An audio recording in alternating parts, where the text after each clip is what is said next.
Today I'm talking to Jim Penman, the author of Biohistory, a book that I read earlier this year. And when I first read it, I thought to myself, I wonder who the author is because it's such an interesting thesis. It definitely doesn't come from a career academic that spends all his days in universities. Jim, thank you so much for joining me today. Yeah, good to be here. So just a little bit on your background, because I think it's interesting that we're getting this thesis from someone that's not exactly inside academia. So you're funding this research yourself. Can you tell me a little bit about that? Well, I went to university in 1971, wanting to understand the reason for the rise and fall of civilizations, if that's not too broad a topic. Did a PhD in history, came up with ideas which were very unusual, out of the mainstream. Always thought I'd have an academic career. That was my aim. In the end, what I came up with was so wildly unorthodox, there was absolutely no prospect of a job. And also what had started out trying to understand history had gone into things like cross-cultural anthropology and psychology and eventually biology. So I had a theory of history which was biological in origin. So therefore, to test that and take it further, you needed like neuroscience. And so here am I, I'm a failed academic with no prospect of a job, with no money, deeply in debt, but determined somehow to do something which I had absolutely no training in, to develop this research. So I basically took my part-time lawn mowing business, which was my student job, and turned it into what eventually became Australia's largest franchise network. And when I got to a certain extent there, I started funding the research and actually looking at how I could take it further. Well, that's very exciting, and I wish there were more people with similar motivations to fund research that they're passionate about. I think some of the most insightful things in science come from this type of research and research funding model, because otherwise, you get caught up in the sort of politics of academia and what is an appropriate thing to study and what is not an appropriate thing to study. Yeah, science is starved of funds, actually. The fact that I've got several $1 million a year to invest in a project, the guy I've got running it, he's a great researcher, but his last job, he spent half his time raising money. It was for kids' brain cancer and stuff like that. Now all he has to have lunch with me every fortnight. That's his funding secured. He loves it. It's really, really good. Yeah, and it's paradoxical. I mean, I don't want to get too much into the science funding model problem, but it's paradoxical at the same time. There's more money than ever for science. Universities are taking more and more money from young people, and yet there seems to be less and less money for research. I'm going to tell you what hooked me at the very beginning. What hooked me in the book was that there was an explanation for why every single organized religion has some sort of fasting ritual or ceremony or culture baked into it.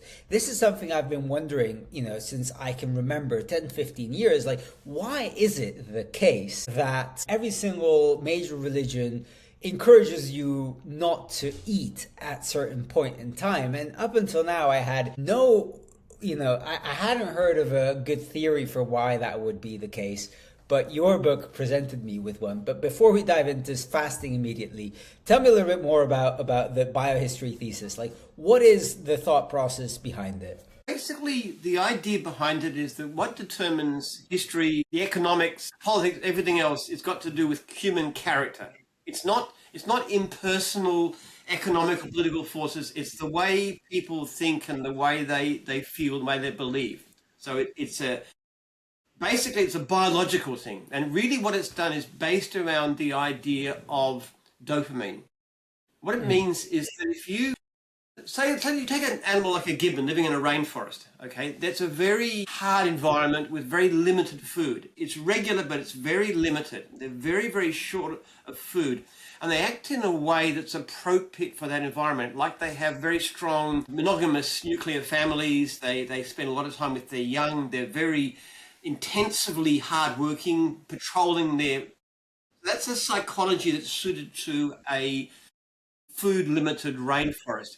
Now, it just so happens that same kind of psychology is good for building civilizations. It's good for hard work. It's good for building large political units. It's good for organization. It's good, even good for creativity in some ways. So it's a psychology devised to adapt species to food-limited environments can be very useful in building civilization. Now, the problem with that is that we humans aren't naturally like that. We're more like adapted to a more plentiful environment, like baboons in a savannah. So what human societies have done is develop cultural systems which have the same effect. And what the effect has to be is that you have to do something to stop dopamine surges.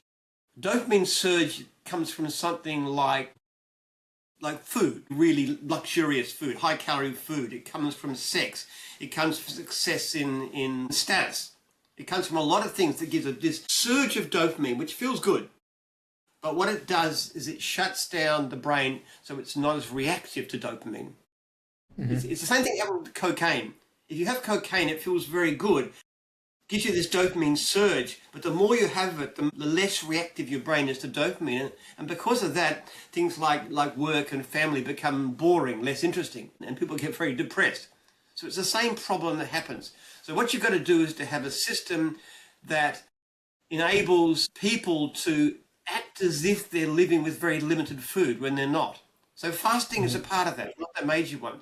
But there's more important ones, actually. Control of sexual behavior works even more strongly, especially in the young, especially in adolescence. So what we're doing, basically, to create a civilization, you have these great cultural technologies, these religions, which act to make our brains more sensitive to dopamine, and therefore things like family and children and work become more attractive, more interesting. That's basically what biohistory is.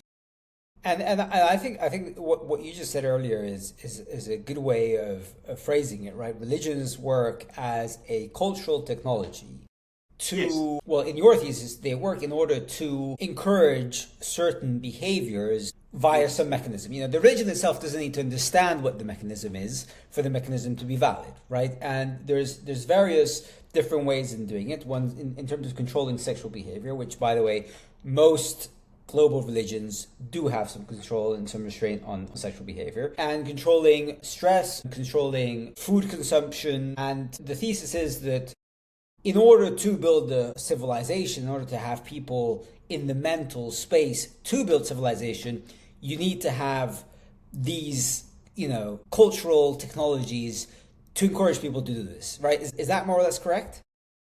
That's exactly right. It's very rare. I've never interviewed by somebody who's actually read biohistory in the past. Congratulations, you've got it fairly well. Okay, so I want to talk a little bit about the variables in the book, because I read the book and I found them very interesting, but also a little bit confusing at times to stay on top of them. Right, so you have different variables. You have C, which is the sort of restraint / impulse control. You've got vigor, which is the sort of ambition, but also the willingness to expand and start a new colony, and but actually, why don't I let you explain it much better than I could?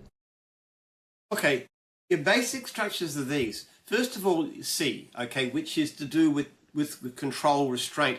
This has quite different effects according to when it takes place. So, for example, when you get what we call C promoters in late childhood, you get people who are very family-minded, very cooperative, love children, love families, this kind of thing. Now, a typical example of that is when you had the Great Depression of the 1930s. Following that comes the baby boom. Well, the baby boomers were actually the people, if you look at the statistics, who passed their late childhood, age 6 to 12, during the Depression. And then it wasn't the war. People think it's the war. It's not. Most wars, the birth rate plunges, like it did after the First World War. Second World War, it went up. This was because of the effect of the recession. So that's what we call family C. It's not in the version you read, but that's what we call it now. It's called family C. Then you have the version that comes from early infancy and also inherited from parents epigenetically. We call this work C, and that's quite different. It's also hardworking. They're both hardworking, but it's more to do with competition and things. So you have different effects from these two. You've got a society now where we've got relatively high work C because of the past, but much, much lower family C, which is dropping. And that's why the birth rate's plunging. So far, the economy's not doing too bad because work C is still strong, but the birth rate's way, way below. And that's a family C effect. Then you've got V, as you said. V is the energy, it's aggression. That's the warlike vigor. This is when you get, the barbarians from the deserts and the mountains sweeping down over the plains. That's V. V is driven by harsh, intermittent stresses. It's not continuous stress, it's occasional, like a famine. Like baboons would be typical of a high V species because they generate plentiful food. Sometimes the food runs out. You have a famine, they starve. You get predator attack, which is really, really stressful. Intermittent stresses produce this V factor. They tend to have a very high birth rate, aggressive, expansionist, violent, warlike. That's V. And then there's a type of V that's associated with very harsh punishment in late childhood. Again, the same crucial period, but different effects, age 6 to 12. And this kind of effect it's very hierarchical. You obey and respect authority of any kind. You're very submissive to authority, also very conservative. That's very typical of peasant civilizations, like in the Middle East and so forth. Very conservative, very accepting of large, powerful governments without necessarily any particular loyalty. They just say, you're powerful, I'll obey you, but also very, very traditional minded. So that's basically concepts. And I think these concepts are, I think the reason why, okay, so I think in understanding the individual concepts individually, I think it was easy enough for me to do from the book. What makes it a little bit more challenging is that obviously these aren't static in a population over time. And obviously within the population, there's also variance, right? Then there's variance within the population, different subpopulations, and then there's also variance over time. So the Middle Eastern society of today won't necessarily have the same characteristics of the Middle Eastern society of, 100 years ago to 200 years ago, in the same way that, European society right now, in 2026, looks very different than European society in 1926, right? So you've got all of these independent variables, and they're all kind of moving along some somewhat predictable cycles.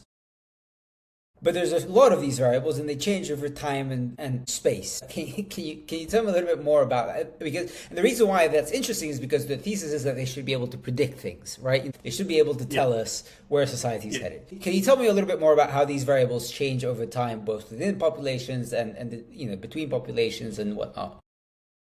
Okay, the most important one from our point of view is what I call the civilization cycle. And that's when you get a very high level, it rises to a peak of V, particularly this child V thing, which happened in the 16th century in Europe and also in Japan, where you get very brutal punishments, very authoritarian governments, like Henry VIII, that kind of thing too. People just being tortured to death all the time, burned alive, witchcraft, all this kind of stuff. Very, very brutal. In these kinds of environments, the level of C rises, and it rises rapidly. And then V starts to drop a bit, but then C rises to a peak, and the peak is in the 19th century. And that is a society which is very, very commercially successful, very good at machines. That's the Industrial Revolution, particularly the what do you call it, work C, very good at machines. And that's the Industrial Revolution. And then you get a very dynamic, very strong states, strong republican institutions, personal rule of law and so forth. And then what happens as that gets to that stage, both because the level of V has dropped and also because these societies are so wealthy, then the level of C starts to drop. And that's what's happening now. So you get this process where the society is still wealthy, but you're starting to say things like the birth rate's collapsing. And you're seeing other sort of problems now, like the rate of economic growth is slowing and ordinary people aren't getting richer anymore. Now, this is going to continue. And as time goes by, what you have is a classic civilization collapse. That's why they collapse. It's this process. First of all, V falls and then C falls. And the further it falls, the weaker the society becomes. And then you start moving from impersonal to personal values. The Donald Trump thing is a perfect example. People are now loyal to Donald Trump, and they say, okay, well, if he says that I won the 2020 election, then I won it, okay? Then he won it. So you start to have the decay of these impersonal laws, these republican institutions. And that's the same thing that's happened in the Roman Republic in the 1st century BC. Exactly.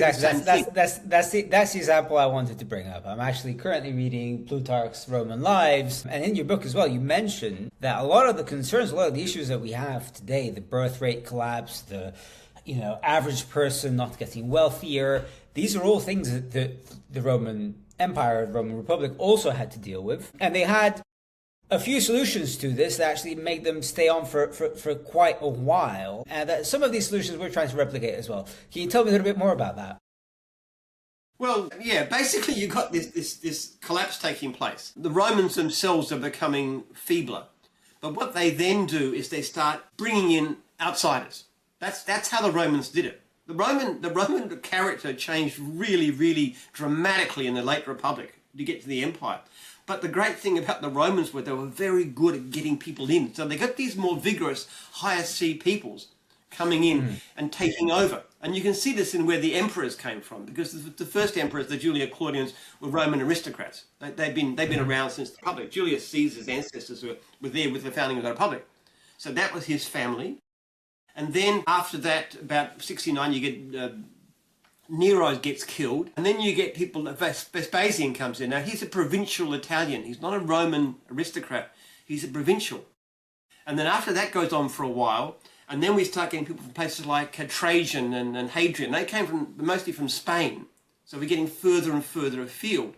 And then by the end of the 3rd century, then you start getting people from Illyria, which is like modern Yugoslavia, which is very mountainous. It was like the poorest part of the Roman Empire.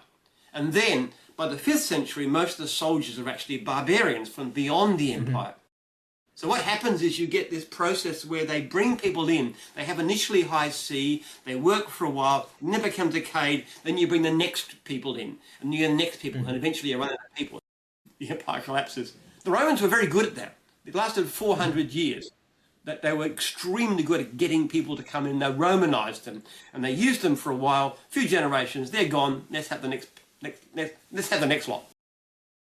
So we know what these terms are. In the book you discuss various different models of where we are in any given part of the world on the cycle along the different variables. And generally in the West we seem to be in a post-peak C, so post-peak quote unquote civilization state, where we're on we're downwards trajectory. It's unclear how steep the trajectory is or isn't, but basically you're seeing the symptoms, which are, according to your book, the birth rate decline, the lack of growth in prosperity, the various different things. What do you see happening in the future? Like if you draw the lines out and you project them out, like what is your projection of the next 10, 20, 30, 50, 100 years of where we're going to get to?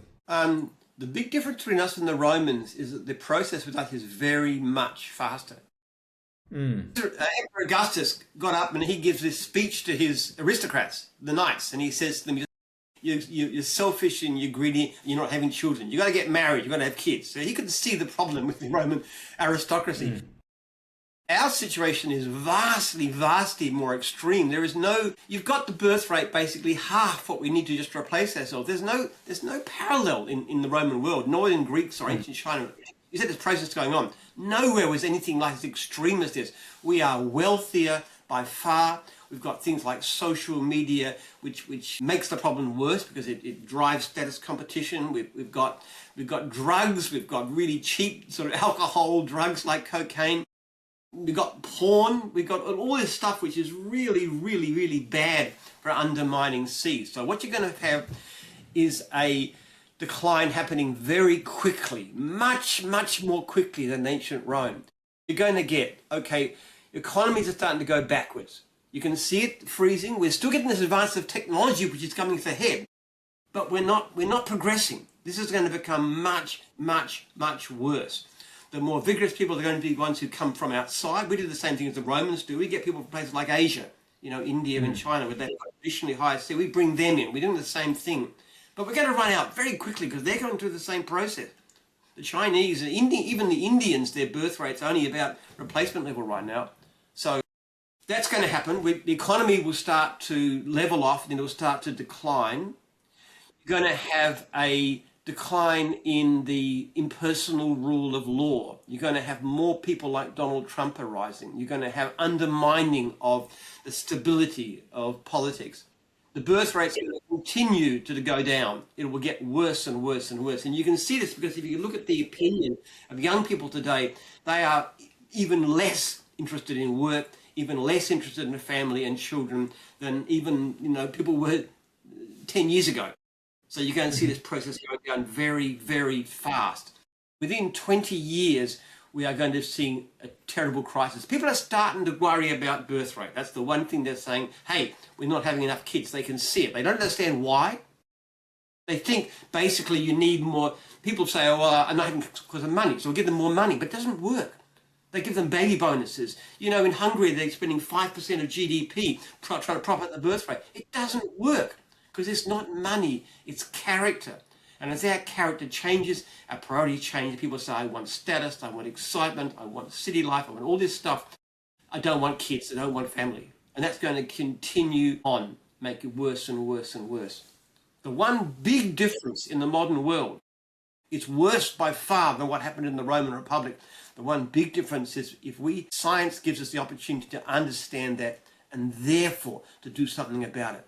And that's the first time in human history it's actually been possible. So I have a couple of quibbles, I think, with parts of this, which one of them is, as you mentioned, the demographic crisis seems to be hitting everywhere pretty hard at the same time, right? So it's strong in the West, it's strong in Europe, it's strong in the US, it's strong in Latin America. Latin America has seen the complete fertility collapse. Similar things going on in places ranging from Iran to China, even India, and the numbers in Africa in theory are showing, still quite a bit of growth, but, there's a lot of uncertainty around those numbers. So, as far as we can tell, the birth rate collapse seems to be hitting everywhere. And it seems to be indiscriminate from just how, all of the different civilization factors, right? How comfortable people are, how wealthy these societies are, whether they're wealthy, they're not wealthy. I mean, birth rate is collapsing in communist Cuba, which is, by far not a wealthy, lack of hardships society. So what would you say to that? Like, how is it possible that birth rate collapse is caused by epigenetic drift, but it seems to be happening everywhere at the same time? Well, it's all relative, but look at someone like Cuba, okay? Now, by our standards, they're poor. But let me tell you, nobody's starving to death over there. In the Roman Republic, people were hungry. There were food riots. They were relatively wealthy, especially the elites compared with other societies. You didn't have mass famines with millions dying, but they were still hungry. Cuba, North Korea, on the whole, they're not actually all that hungry. So they don't have Also, the problem with these places is they've gotten rid of the religions, the cultural technologies that support this. Things that control sexual behaviour and so forth. So they're really in a problem. The thing you've got to look at, though, it's most extreme in the wealthy countries. The wealthiest countries, like in Europe, in North America, in East Asia, they are really badly affected. Their birth rates are going down. Then you have countries like Latin America in the middle. Iran is another example where it's kind of like about replacement. India is an example. Though in India, actually the problem is in the wealthy south is actually losing population and the more poorer north is gaining it. Same thing in Nigeria, by the way. In the poorer areas in the north are actually got much higher birth rate than the wealthier areas in the south. But at the other extreme, what you've got places like Afghanistan. Now, if you want to know the future of the human society, look to Afghanistan, because they just fought 20 years war to drive out people who wanted to bring in our kinds of civilization with freedom for women and sexual liberation and stuff. And they said no, and they spent 20 years fighting us. And now they've got a society and a temperament which is very much more fertile. And they don't want to listen. They don't want to become part of us. Now that's what's going to happen in the future. Societies like Afghanistan and parts of sub-Saharan Africa, they are going to start expanding into this emptiness of the rest of the world. And that's the future. Within Russia, people like the Chechens, for example, have got much higher birth rate than native Russians do, the ones in St. Petersburg and Moscow. That's what's going to be happening. You can see it already. Already there's an enormous drive from these poorer countries who are still fertile to come in. And as our own civilization collapses, they will simply gradually take over. You know, Europe becomes a Muslim country within a century or so. That's really the way we're headed. But if Afghanistan, they fought a war for 20 years. They started a new one this week with Pakistan, which is beside the topic. But on the other hand, let's look at Iran. Iran's a very good example. Iran, unlike Cuba, they still very much have the religious technology, right? They are a religious theocracy that promotes fasting, that promotes sexual restraint. On paper, this should be a growing, fertile country. In practice, the Iranian birth rate is collapsing at a similar pace to that of Western wealthy countries. What would explain that?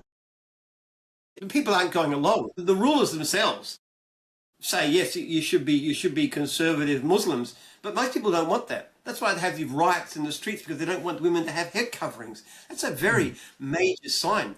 So, yes, the theocracy, the rulers in charge say we want this old-fashioned thing. The people in general are saying no. One of the problems is Iran is simply too rich. Now, again, not by our standards, but they've got this oil wealth. People aren't starving. That's the problem. So they've got the same problem going on. These V and C things are being undermined regardless of what the elite said. Same thing in Russia. Putin's all for the high birth rates and Orthodox Christianity, but people aren't going along. They're not going to church. It's okay to be Orthodox, but I don't want to go to church. And it's about, 10% church attendance. So they're not religious. And even if they are, the forms of modern Christianity are very weak by comparison with those in the past. So no, yeah, the regime says, yes, we're all for it. But the people said, no, we're not interested. So we're going to riot and we're going to get rid of these theocracies if we possibly can, because that's not us anymore. Yeah. So they're going to say, you're right. Islam is a lot more resistant than any other religion, than Christianity, than Buddhism, than anything. They're the strongest. They have this amazing technology called the Ramadan fast, where you can't eat or drink anything during daylight for a whole month. That is a really tough. It's what's called a V promoter. It really pushes V. So it's an artificial famine. So they're good at it. They're better than anyone else. And whenever you see Muslims in any other religion in the same country, whether it's India, whether it's Nigeria, the Muslims are poorer, but they're also growing faster. They've got a higher birth rate. They're much more resistant. So as our wealthy industrial civilization collapses, they're the ones that are going to succeed. But as we mentioned with the Iran example, like despite them having this Ramadan fasting cultural technology, it seems like the impact of any policy is very, very limited in scope. It doesn't seem to be able to generate an increase in birth rates overall anyway. But you're talking about government policy, and people aren't government. That's the same thing in China. The Chinese government says, you've got to have kids. We want you to have kids. The people are saying, no, thanks. We don't want kids. Since they got rid of the one-child policy, the birth rate's gone down in China. The government expected it to go up. They're preparing for this big surge of births when you'd like to have a second kid. And no, it didn't happen. Birth rate went down. They said, now we want you to have more kids. Birth rate still keeps on going down. Governments have much less power than we think. We have this belief in government these days. We think they're all powerful. Government decides, we will do what they say. No, it doesn't work that way. Governments at the best reflect people. And if governments tell you to do one thing, especially dictatorships, don't want to go along, they simply won't. It doesn't matter what you say. What about, I want to talk about three different populations. You might not know the details for each of them, but there's three subpopulations of relatively wealthy societies that seem to be doing fairly well from a birth rate perspective. On one hand, you have Israel, which is growing still. Their birth rate is one of the strongest in wealthy countries. You've got examples like the Mennonites in South America. You've got the Mormons in North America. Orthodox Jewish communities all over the world who seem to be growing quite strongly. What explains these communities? How can these communities continue to grow despite living in wealthy societies where everything else seems to be on a more hedonic trajectory?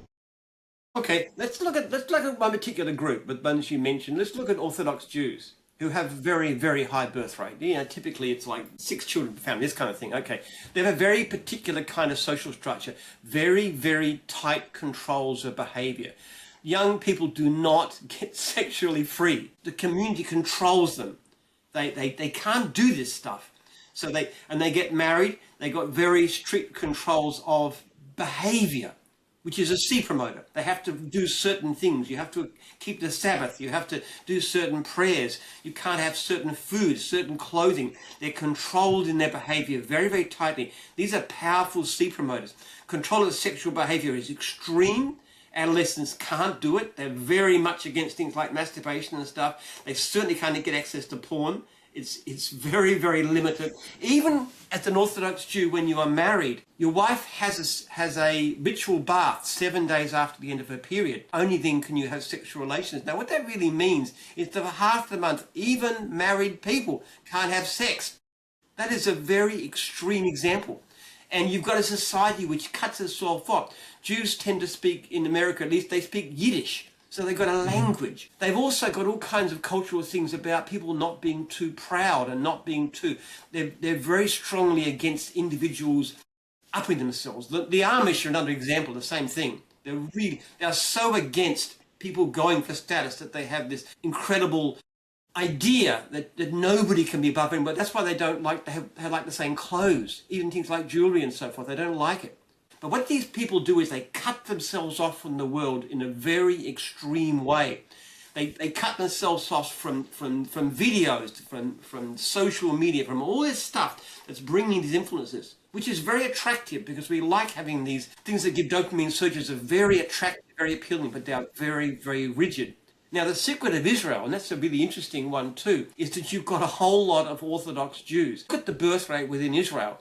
The high birth rate are particularly the Orthodox, which are really becoming more and more of the population. And because of their system, they're allowed to be focused on the men can just do religious scholarship, which is really a way of keeping them separated from the rest of the world. They don't even go out and get jobs. So they're really, really distinct, and they can maintain this very, very high C culture. And that bleeds into the rest of society. If you look at the non-Orthodox, they have more children than Westerners, but they're basically replacement or a bit below. So they're more fertile. It's influence. So you've got this very high C-promoting cultural influence of Orthodox Judaism, which is having an effect on the whole of society. Even things like keeping the Sabbath and so forth, they're quite extreme. You can't do anything in Israel on the Sabbath because the religious groups are so strong. And they're growing all the time. And you've also got the Arabs, the Muslims, the minority, who've also got relatively high birth rate. So Israel is very interesting, actually. Yeah, I mean, very interesting country for many reasons. So one of the things in the book that I found unusual compared to most history books is that every single chapter ended with, this is how we can verify whether this is the case or it's not the case, right? This is not usually the case in books that have history in the title. And a lot of these experiments, I mean, some of them are quite difficult to do, obviously.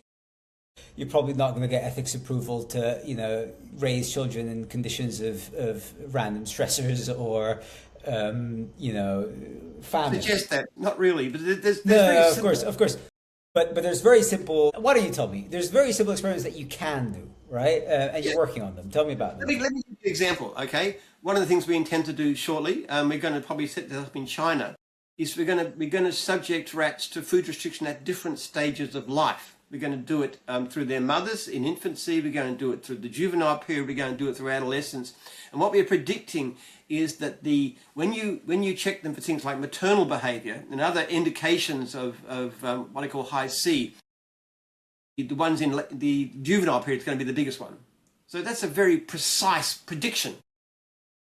You look at a thing called a V, high V temperament, which is that aggressive temperament, which is associated with things like food restriction in rats, and you can do it in rats. Okay, we get the epigenetics of that, and we test it in Chinese populations. And you're going to find, according to the theory, that you'll get a surge in this particular epigenetic signature in the people who were born at the end of the Civil War. This is like people who were born like the ones that then, when they grew up and became teenagers, that was the Cultural Revolution. Then you go and look at the signature of the people who were born towards the end of the Cultural Revolution, and you're going to see the same signature. They're the ones that later went rioting in Tiananmen. So you're going to very precise picture of this. You look at this epigenetic signature associated with intermittent food restriction in rats. It's going to be going up, surge, down in general, but a big surge of those who were born at the end of the Civil War, another surge born at the end of the Cultural Revolution. That's a very precise prediction, epigenetic prediction, and there's absolutely no reason apart from biohistory to think it will happen. Or you look at people who were born during, who passed their late childhood in the Great Depression. Look at their character. You can actually check these things. There's going to be certain epigenetic signatures that are typical of such people. So you don't have to do anything. You just have to go and measure it. Or another thing you could do is look at the levels of what I call family C of the current time, and also stress levels. You should be able to predict recessions quite accurately.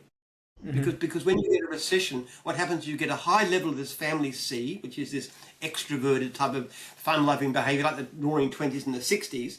That causes a rise in stress, which causes the depression, which causes the next generation to have more higher family C, so therefore you get the birth rate come back again. You should be able to spot these things. So you get the actual epigenetic signatures from rats, and you can apply them to human populations. So let me see if I understood correctly. The idea is to figure out what the signature looks like based on animal experiments, and then you look at national or global biobanks to try to basically chart it out over time. You're going to have some sort of distribution within the population, and what you expect to see is based on when people were born, you expect to see variance in the signature over time. Yeah, that's exactly right. And it's a very clear prediction. The whole point about science is this. People don't understand science. I think science is just the body of things you believe in. It's not that at all. Science is a theory. You set up a theory, a hypothesis, then you make predictions, which you can test. You can't do something like take out Hitler because that's not possible. But you can make predictions in terms of biohistory. So you do the predictions, you say, according to this, not an obvious thing, not obvious, not like the sun's rising tomorrow. This is something that you wouldn't normally expect. According to my theory, you will get this result. Let's test it. Now, a perfect example of that is what Einstein did. He had this theory that light, that gravity bent light. That was completely wildly unorthodox.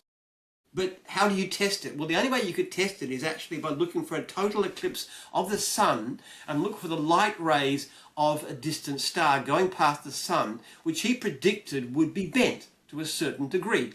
Now, it took like more than a decade chasing all over the world to find eclipses. Eventually they found one, and the light was diverted exactly the way that he said. You cannot predict that based on Newtonian mechanics. It doesn't work. But Einstein said, my theory predicts this, and it was proven.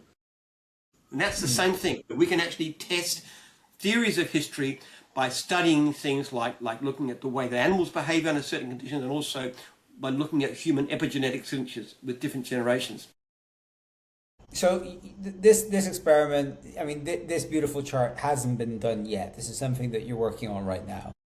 Yes. Just out of interest, if you find support for, let's say, C, but not V or not family, C, or, if there is some sub-factor that you end up finding and then some that you end up not finding, if you had to guess now, obviously, without knowing, which one do you think has the highest probability of being found in that epigenetic marker chart fashion out of all of the variables that you mentioned in your literature? Well, V is an obvious one to look for because it has this effect that when you're born to enter a major war, you have higher V.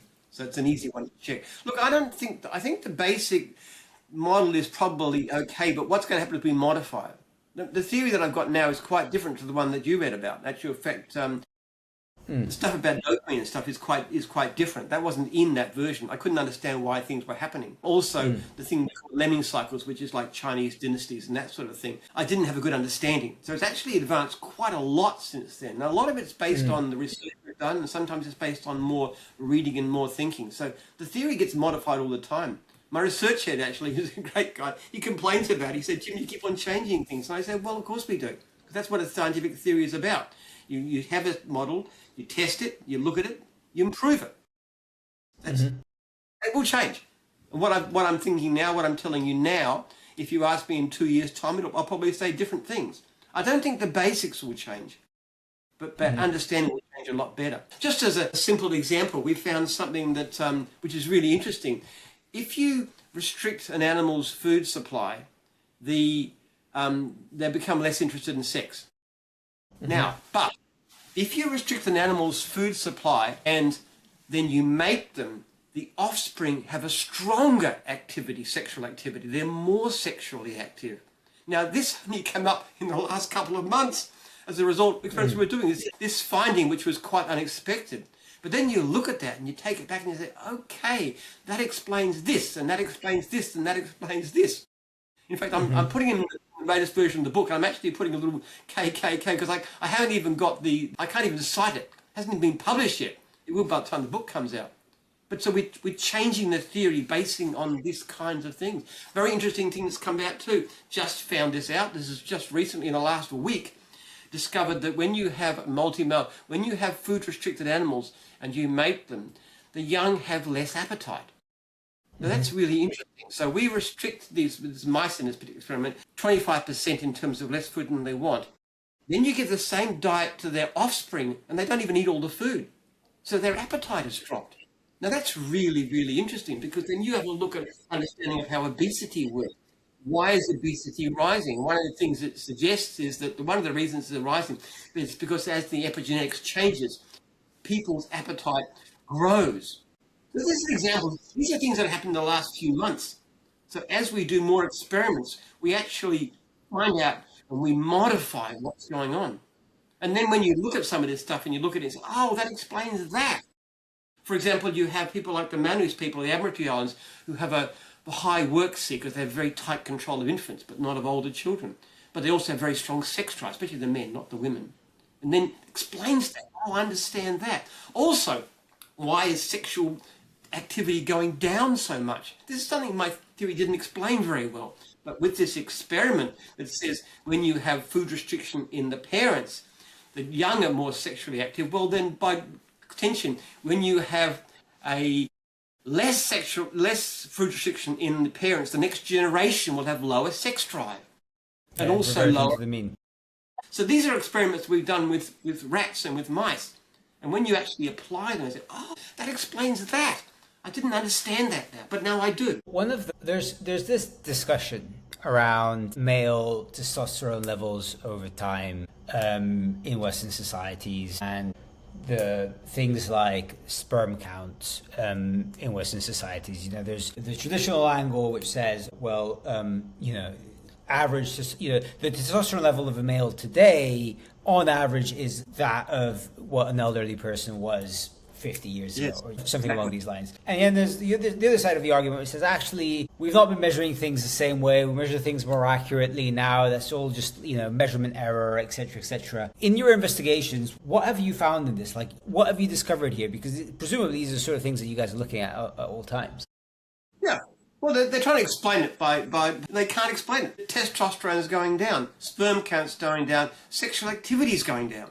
You know, it's the idea of being younger. Sexually liberated, they're not actually. I mean, they're liberated. They can do what they like, but they don't want to. Even masturbation isn't as popular as it was a couple of decades ago amongst the young. Oh, for heaven's sake, this is a change. This is a big change. But you can explain it. Because in rats, when you have food restriction, you have higher sperm count, higher testosterone, more sexual activity. When you don't, when you have less, when you have more plentiful food, all these things drop. It's exactly what's happening in human societies. You can test it. One last question. This is, since you're a PhD student, you've put out pretty controversial work. This is not something that is part of the scientific establishment just yet. What has been the science? I'm just curious. What is the reception when you share this with scientists, with historians, with biologists? When you share your material, your research, what is the reception of it? How do they? What is the response that you get? Well, mostly blanking comprehension, no answers at all. They just don't engage with it. Look, I'll give an example, okay? I say Second World War is caused by this, which is a biological reaction to do the First War. Oh, no, Jim. Second World War was caused by Hitler, it was caused by the Treaty of Versailles, caused by this. All logical. That's the reason, Jim. That's the reason. That's obviously why you're wrong. Don't even engage with you. But I say this has happened in the past. You get people who are born at the end of one war, grow up in time of peace, become aggressive. Happened in Chinese history again and again. No, that doesn't matter. That's all irrelevant. The Second World War was caused by Hitler. It was caused by the Depression. That's the reason, Jim. Come on, that's the reason. That's what historians think like. They don't. Their mindset is not in the same ballpark, and it's very difficult. It's very hard for people to change. You think of Copernicus. Now, to us, it's so obvious that the Earth goes around the sun. But it wasn't in those days at all. You know, they almost burnt Galileo at the stake for claiming it because it upset them so much. The idea that they thought the Earth was fixed, and it was very difficult for them to come to that idea. It took them a long time.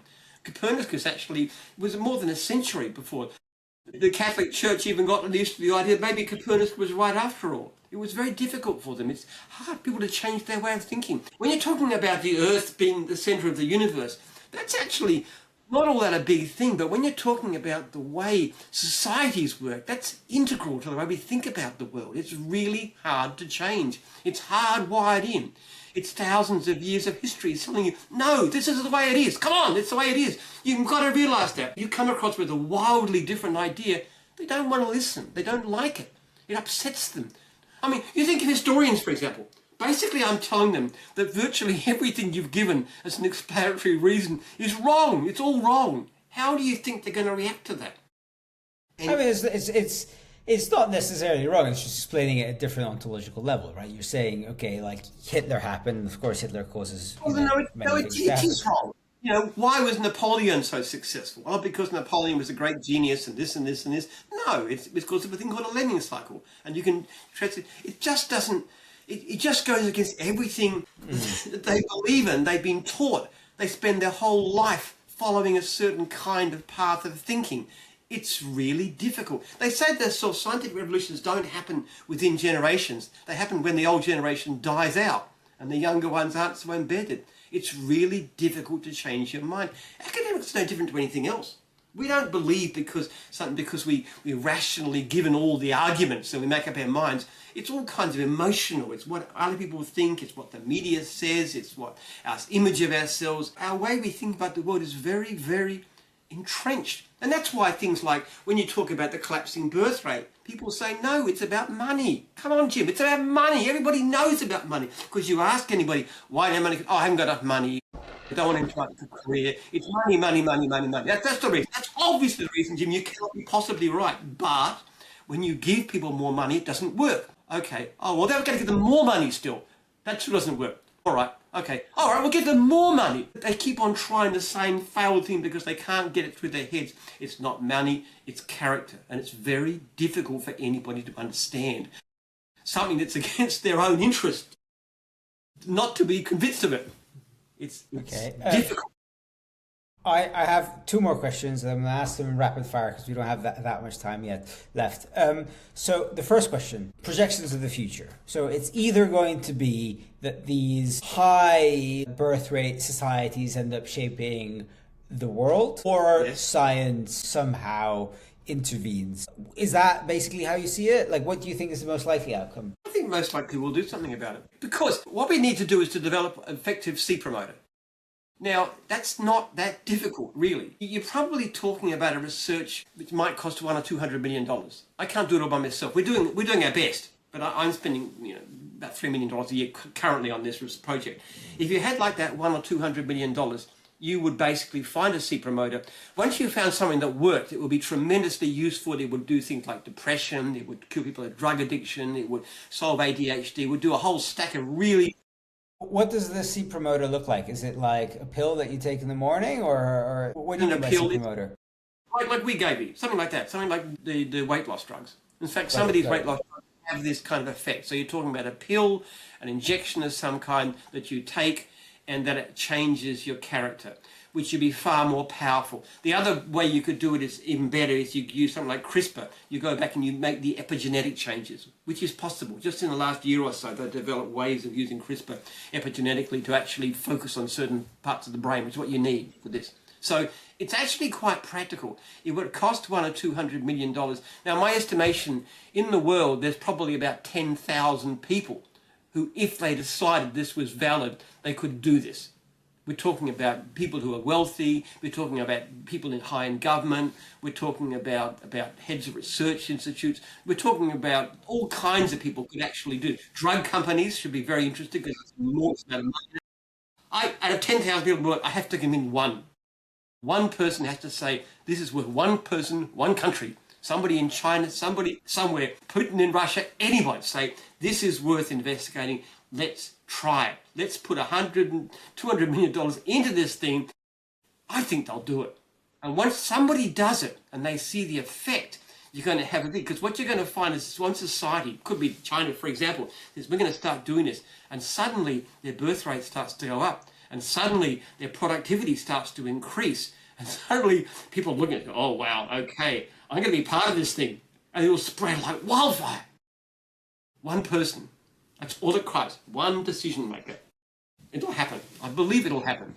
And maybe it's going to be one of the viewers of this podcast episode. Maybe one of the people.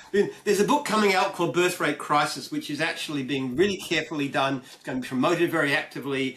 It's going to come out probably at the middle of this year. I've had a good editor working with me. It's a lot more readable than biohistory, I can assure you. We're going to make a big push with that. Pretty confident that we will, by the end of this year, we will have something that will forestall the end of Western civilization. Now, maybe that's being overly optimistic, but that's what I'm a belief in. Because I think the crisis has become so bad, particularly with the birth rate. People are saying, it's not working, and we're worried about it. You know, people are going to be wiped out if they don't do something about it. So countries are getting panicky. They're spending billions and billions of dollars.